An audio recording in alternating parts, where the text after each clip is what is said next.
we making our signature dish, chorizo dumplings. Here we fusion a family recipe. It's a traditional dish from Uruguay, which is baked sausages in white wine. So we use that as a filling. For the dough, it's not like a classic dumpling. It's a ricotta gnocchi. All right, so gnocchi, this is a little bit of that Italian influence. Exactly. And also because part of my career I spent on Italy, I work Italian places. All right, so you're gonna start with the dumpling dough right here? Yes, first we do the sheep ricotta, whole egg.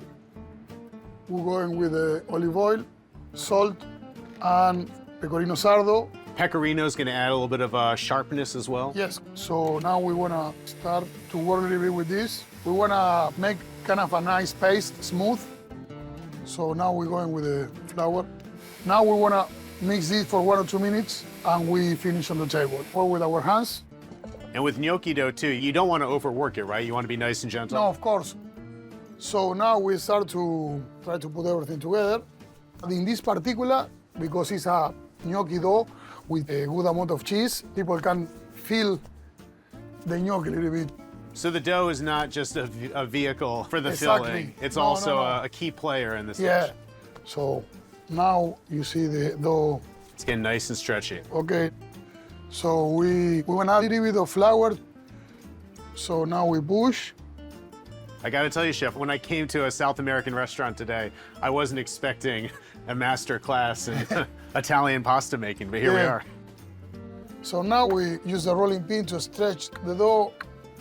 Chef, I've seen some rolling pins before, but never a beast like this. Yeah, no. So this is our chorizo filling. To make the chorizo filling, we start with the sausage, cook it in the oil. So when chorizo get nice color, we add the celery, carrot, and onions. Let them cook a little bit. We add the rosemary, tomato paste, salt, pepper, and smoked paprika, white wine, and we simmer about 2 hours. We add pecorino sardo, and then parsley. We put on the food processor, and after that, we put in the piping bag. All right, and every country in Latin America is gonna have their own version of chorizo, right? Yes, if you go more like a north of South America, you see more spices. But the classic Argentinian and Uruguayan sausage is salt, paprika, no more than that. And of course, 100% pork, But come on, which country makes the best chorizo? Uruguay for sure. I knew it. Yeah, for us is the best.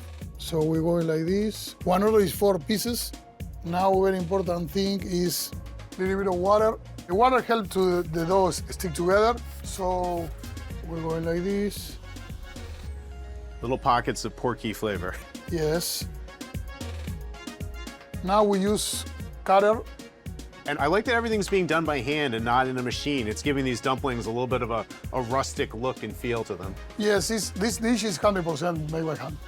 Now, to finish the dish, we want to cook the dumplings on the kombu broth. To make the broth, we use celery, carrot, and onions, kombu, some bonito flakes, dry porcini mushrooms, some water.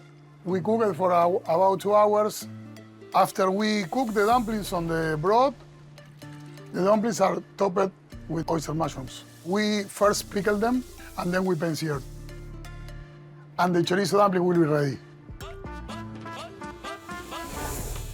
All right, Chef Manuel, this is a beautiful dish. I cannot wait to dig into one of these dumplings. Trying to get a little bit of that broth and hopefully a mushroom in my first bite. Yeah, the idea is a well-balanced dish. You feel all the fattiness of the sausage, the vinegar on the mushrooms, the umami in the broth, with the freshness of the scallions too.